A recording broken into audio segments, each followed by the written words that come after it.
everybody, and welcome to Bucks Bounty. It is the off season, but Matt Capps has joined me, Stephen Brault, here to talk about so much Pirates stuff. It doesn't matter; it's the off season, Cappers. There's always stuff going on.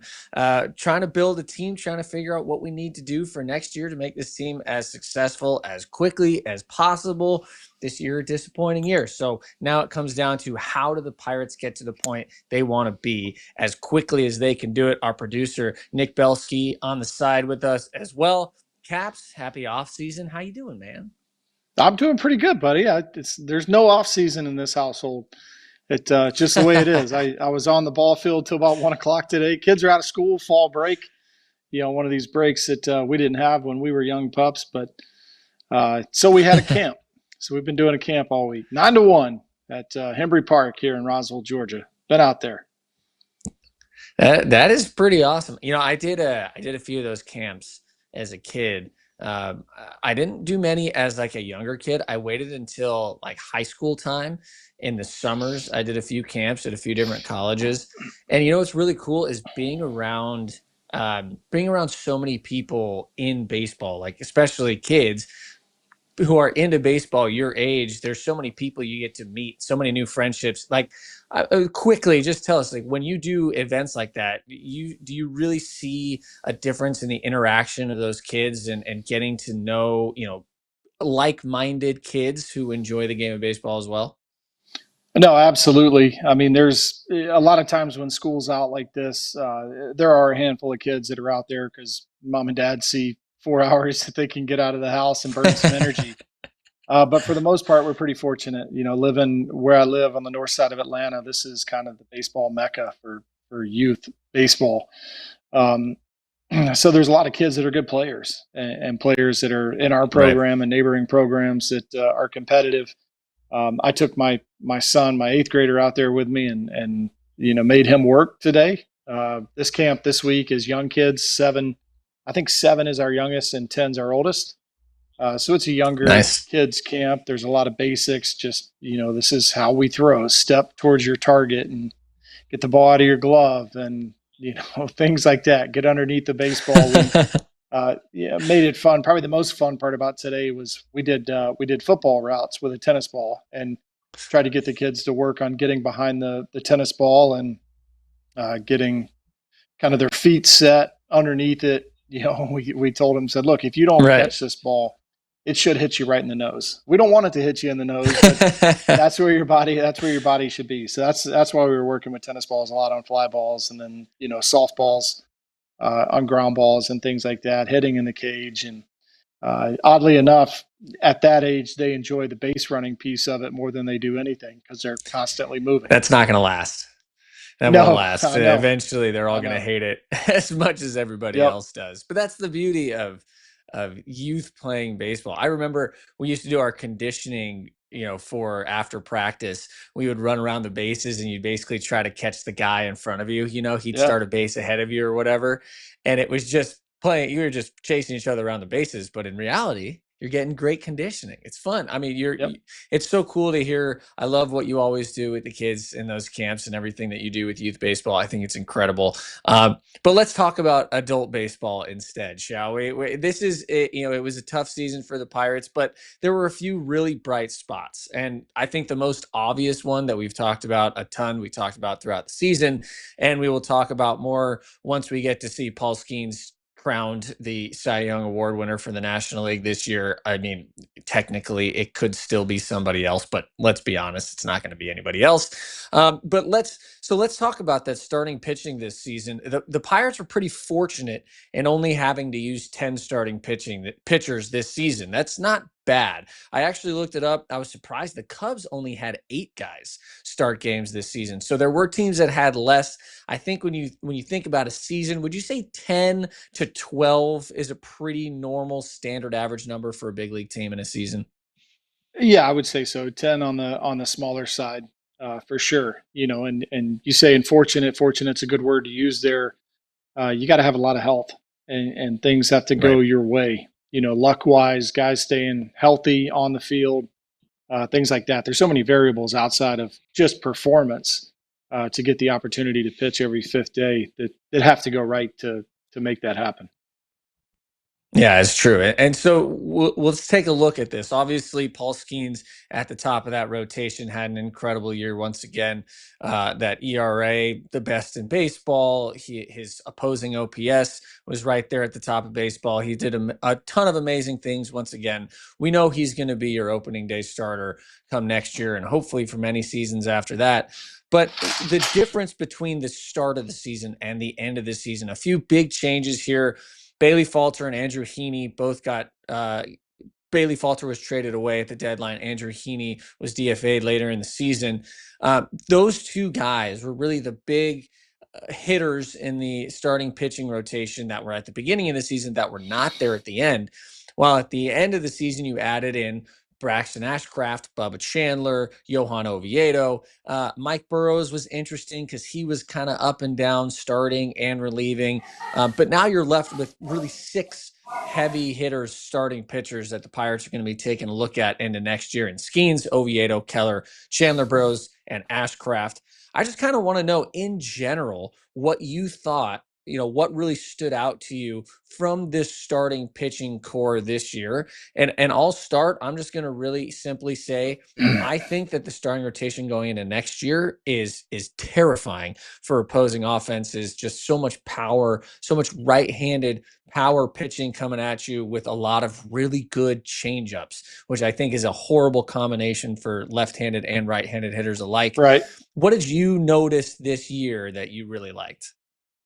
Nah, stuff. Stuff is the thing that comes to mind. I mean, every single one of those guys in that rotation has great stuff in some form or fashion. All of them plus velocity, mid to upper 90s guys, and size. There's an advantage to being 6'5", 6'6", and throwing downhill at the bottom of the zone as well as the top of the zone. You get that life and that carry through the top of the zone.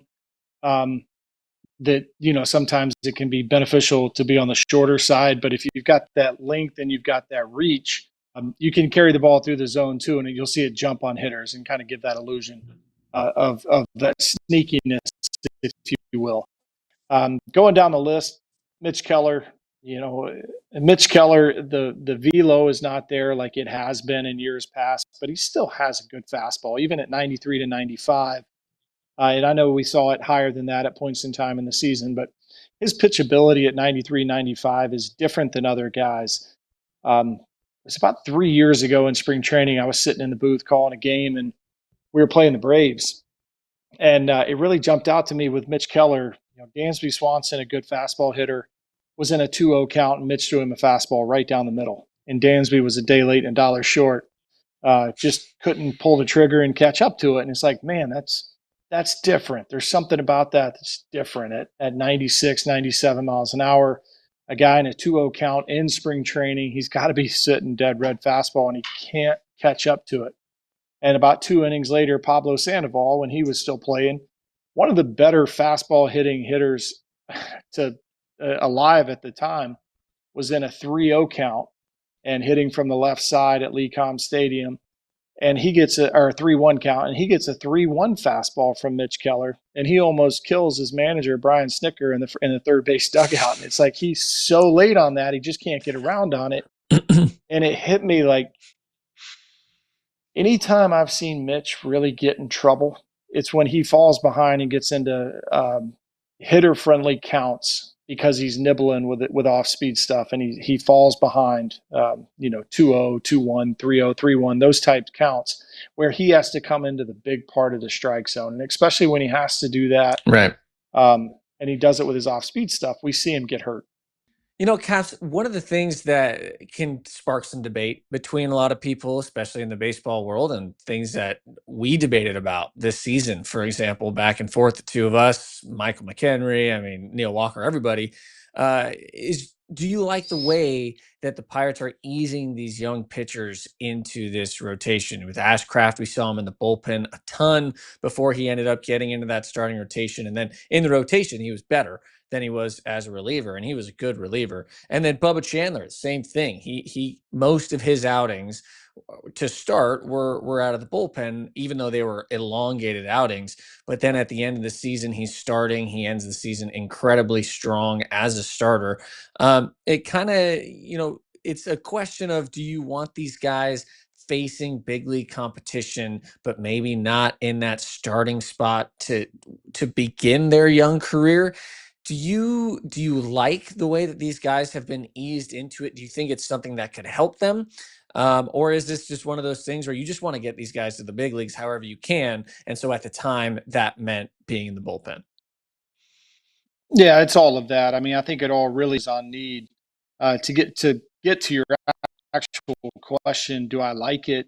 And yes, only in the context that it seems to have worked and worked well. Right. I was actually asked this question by somebody on the staff earlier in the year. With a young pitcher, young starting pitcher, what do you think about bringing him up, putting him in the bullpen, and letting him get their bat? And I said, no, I hate it. And they kind of looked at me like I had two heads, and I was like, I mean, think about it. Like, it's very easy for us to look at these guys in almost a robotic sense. We can't forget these are human beings. They have human emotions. They feel the same things that everybody else feels, nerves included. But for me, it's a bit of that emotional piece, peeling back the layers. Okay, they get to the big leagues. They're excited. They're fired up. They pitch a couple of times out of the bullpen. There's success there, but how do we know there's not going to be that little bit of doubt in the back of their mind? Okay, I did it out of the bullpen, but I really want to start. Can I start? Yeah. That could be tough. Guys have proved me wrong this year. Right. Well, so I came up, I was a starter my entire minor league career. And when I came up to the big leagues, I came up as a starter, but I came up as a spot starter, right? So I made 3 starts in the big leagues over the course of about a month and a half to start my big league career. I would make a start, I would go back down to the minor leagues for a week or two, and then I filled in again, it was like 3 weeks later, and then I filled in again right at the end of August, and then I stayed with the team for September. And that's when I first, got up to the big leagues. And then when I came up in 2017, I had once again been a starter all year in AAA. And when I came up in 17, I was in the bullpen. And that was my first time experience in the bullpen, was in the major leagues. I had done it a few times in my life, but not really very often. And so it was a different experience that at some points I look back, I think maybe it helped me in some ways. In some ways, it's just kind of, like you said, takes you a little bit out of what you've been used to doing your entire baseball career, which can throw things off a little bit. In the world of analytics that we are in now, it is easy to forget, like you said, that these guys are human beings, that there are things that will impact their performance that have nothing to do with analytics that you can measure. And I do think at times that is lost on all of baseball, not anybody in particular. And so I do think that there could be a little bit of back and forth. But when it comes down to it, I'm just like you. It worked. These guys found their way in the big leagues. They established that they knew what they needed to do. They knew they would be able to be successful, even if it was in short stints. And for the Pirates' young pitchers, apparently that's what they needed. I do think a big part of that is getting these guys around Paul Skenes as soon as possible.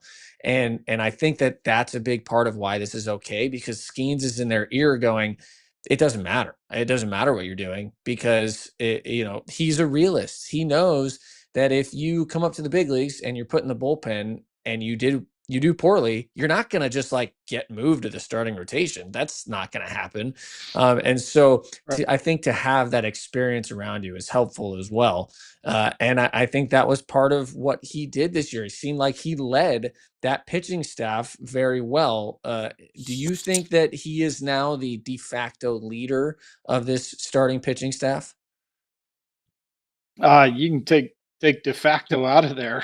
I think without a doubt he's the leader of this pitching staff. I mean, you can kind of see the 4 starters that aren't starting that game. They walk out to the bullpen together. They watch the 5th starter, whoever's starting that day, warm up, go about their craft, get ready, offer in words of wisdom or advice if they had pitched the night before. Hey, watch for this guy to do that, or whatever it is. So that leadership trait is definitely there with Paul, with that rotation, and you can see it in the dugout during the game. They sit together. They're talking about the game. They're the first 4 guys at the bottom of the steps when the starter comes out of the game, high five, or you know, a pat on the back or whatever it is. So I'd say without a doubt, take de facto out of there. Yeah, it's fun to watch a young group of pitchers come up together. It reminds me, you know, selfishly of the group that I was a part of when I was coming up into the big leagues. You know, we had Tyler Glasnow and James Tayo and Chad Kuhl, Trevor Williams, Joe Musgrove. You know, we had a lot of young starting pitchers that were all coming up together, and we built off of each other. And you know, some of the guys ended up having incredible careers that are still going on, of course. But you know, I think when it comes down to it, you need that kind of rock. That's somebody who's there, who's able to show how it's done. Paul Skenes shows how it's done every day in his pregame work and his on the field work, and then he also does it in a one-on-one type of conversational type way, and I think that works really, really well for a lot of guys. Would you consider a 6-man rotation next year, or do you want to keep this as a 5, and then whoever doesn't make that cut goes to the bullpen? Yeah, I don't think 6-man rotation would be in my vocabulary right now.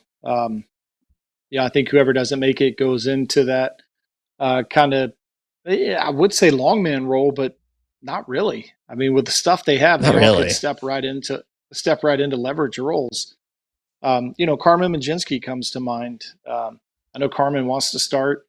His performance as a reliever has been much better throughout the early parts of his career, and I think his stuff plays up when he comes in and he sees a guy, you know, once has to get him out one time. I don't know what the future holds there and what role for him. But gosh, I really like him as a back end guy. And you could say the same thing.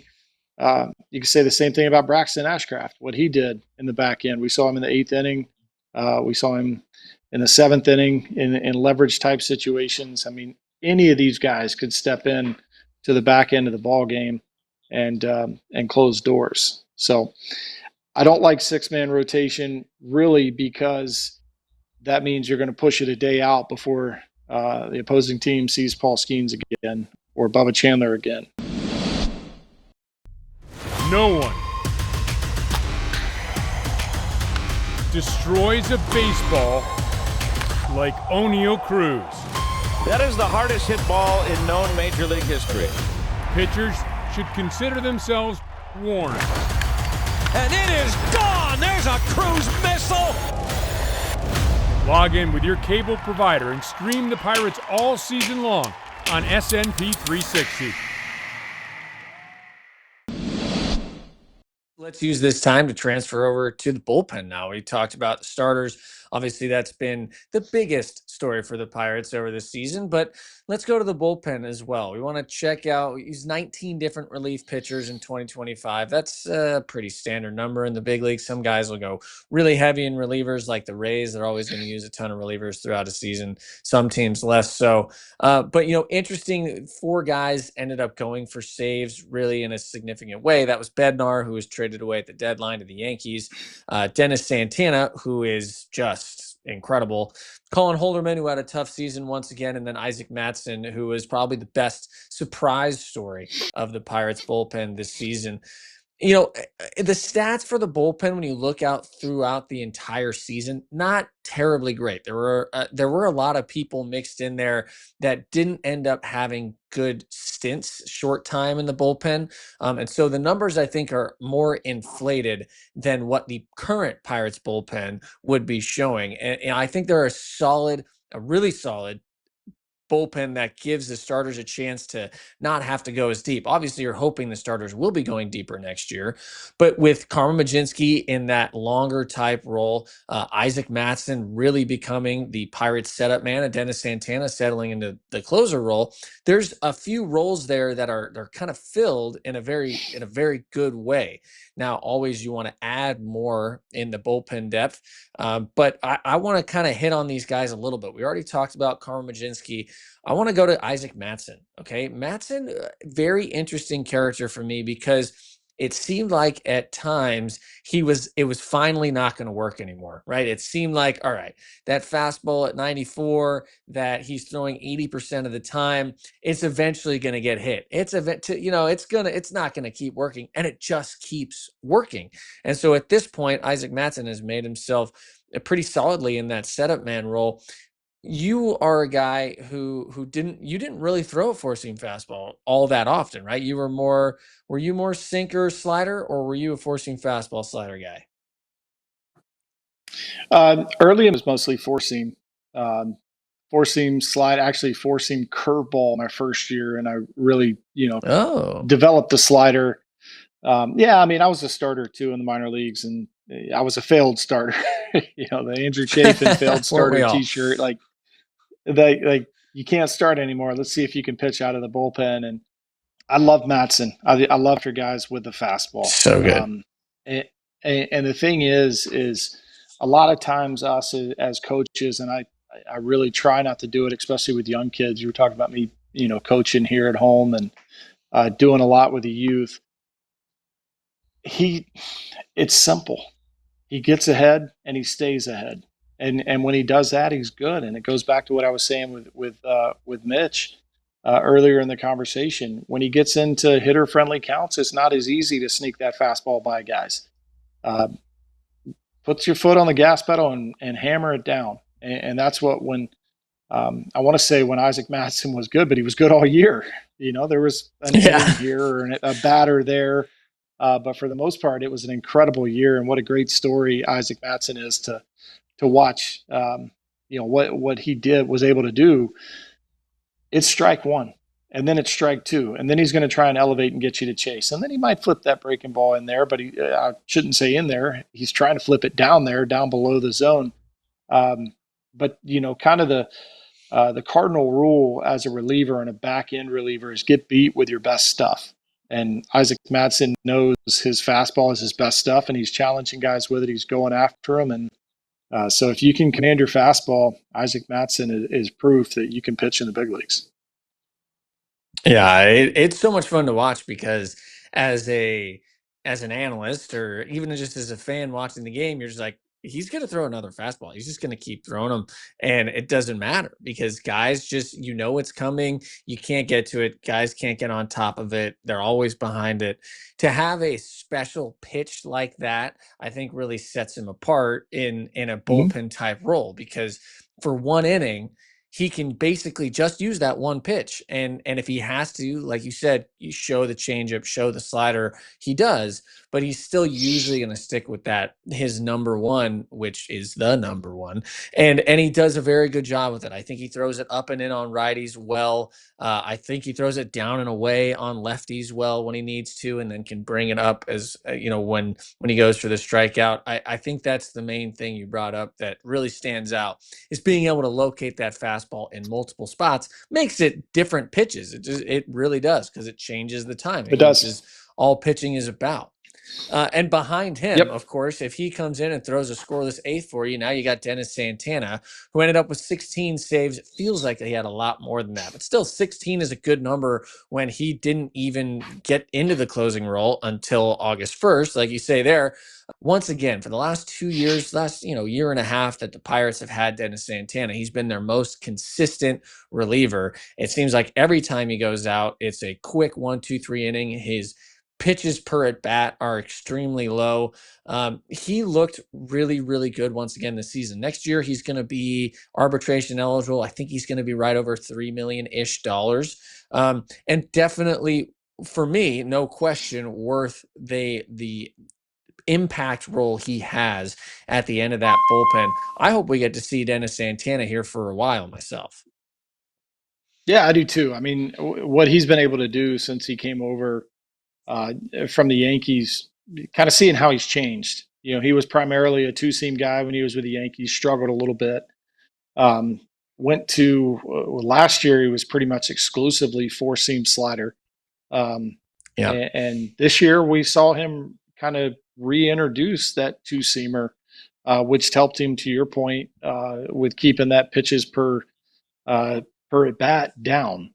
So there's a lot of value for me, especially doing it in quick outs. If I can throw the first or second pitch and get weak contact and let my infield work, or a lazy pop up or something like that, where I only have to throw 8 to 12 pitches tonight, it's so much easier to pitch tomorrow when the game's on the line. I get it. Everybody wants to see the strikeout, and it's the It's the cool thing, the sexy thing, if you will.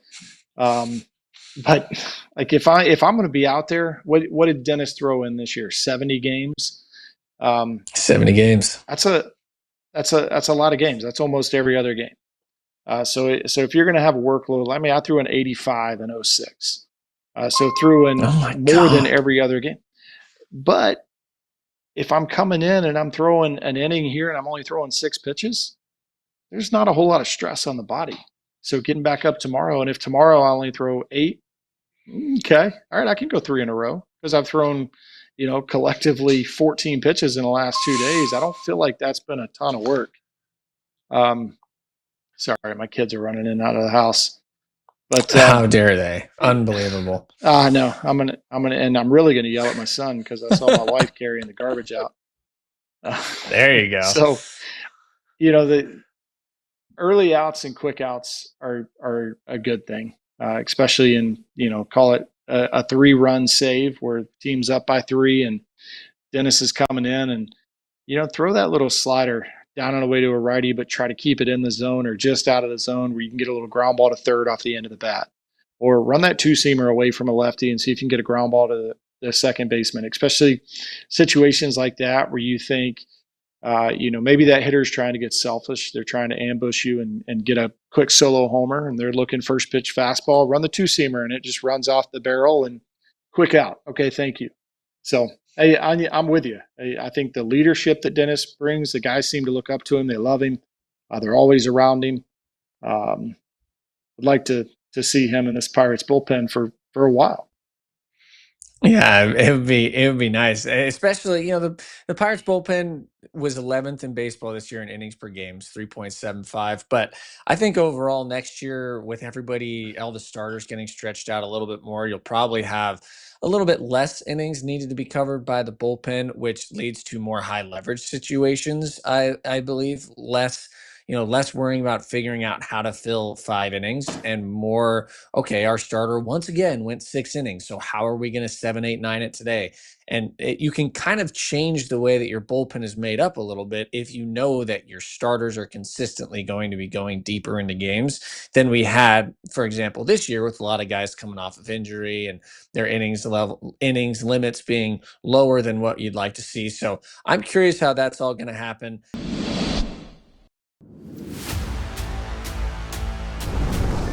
Got him, and he's done it again.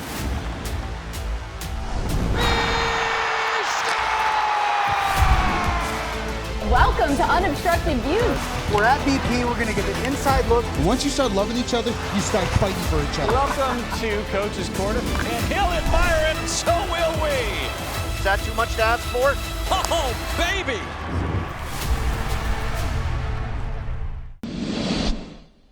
Two guys that I find very interesting. One I played against a lot and one I have seen pitch a lot. We've got one pitcher here and we've got one third baseman, Merrill Kelly and Eugenio Suarez. Merrill Kelly is an interesting starting pitcher. He's an older guy that you would want to come give a little stability to a very young pitching staff. You understand why that would be desired. Merrill Kelly is known for going deep into games, pitching a long time. That's a very good thing, but he is 37 years old. But over the last 5 seasons, he's averaging 159 innings per season. So that's exactly what you want. Somebody you know is going to be able to cover a good amount of innings throughout the season. And there's only 2 guys for the Pirates that threw over that many innings this year. That would be Skenes and Keller. And so you want to see that kind of long distance that a starting pitcher can add, little stability. The problem is that would be knocking out one of those young guys out of the rotation. Do you think that the Pirates should be looking for a starter right now, or should it be worried about other things first and then maybe round something out if they need to at the end of the offseason? Yeah, I think the Pirates need to worry about acquiring talent wherever it is. Fair enough. There's no such thing as too much pitching in Major League Baseball. Suarez really excites me. An everyday bat. Oh, yeah. Having a guy that's kind of been there, done that a little bit, I think there's value in that. When you look at the makeup of our infield, there's some question marks on the left side. Connor Griffin would be here. So if Suarez is here, that makes him your third baseman. Is Jared Triolo your opening day starting shortstop? Okay, I can live with that. Nick Gonzalez doing what he did. I think he's proven and earned the opportunity to go into spring training as the starting seven. Spencer Horowitz with what he did especially the last month, but call it the last 6-8 weeks of the season. He's your first baseman. I think Spencer deserves an opportunity seeing some at bats against left-handed starters. We saw it the last week of the season. But make him prove to me that he can hit lefties before I just assume he can't. Yeah, I completely agree with that. I think, I've played against Eugenio Suarez quite a bit. He was with the Reds for while I was in the big leagues, and he was always a tough at bat. You knew you could strike him out if you executed your pitches well. That's the truth. But if you made any mistakes, you had to be terrified that he was going to take it 20 rows deep, and that's what he does. He had 49 home runs this year. He had 49 home runs this year. Wow. And like you said, that second half of the season, he was playing in Seattle, which is not a good place to hit home runs. And he's just got a lot of pop. He plays a solid third base. Like you said, he would add that veteran presence that would be so helpful for this team. I'm going to throw another name at you that this has not been, connected to at all, but somebody that I think would be really, really good for this team is Brandon Lau, the second baseman from Tampa Bay. He's a free agent this year as well. And, he hit 31 home runs this year. He's hit over 20 the last 3 years. He hit 38, I think, like 4 or 5 years ago. The guy hits bombs. He's not a big dude, left-handed hitter, plays a solid second base. If you could get him here hitting in PNC Park, I think he would be very, very successful.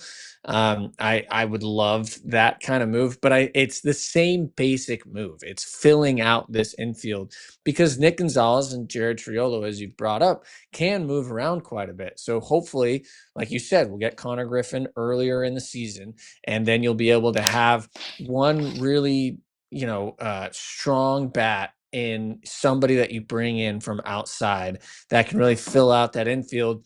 And you get Horwitz at first base, who I would like to see hit against lefties more. I just want to see it. I would love to see if he can do it consistently.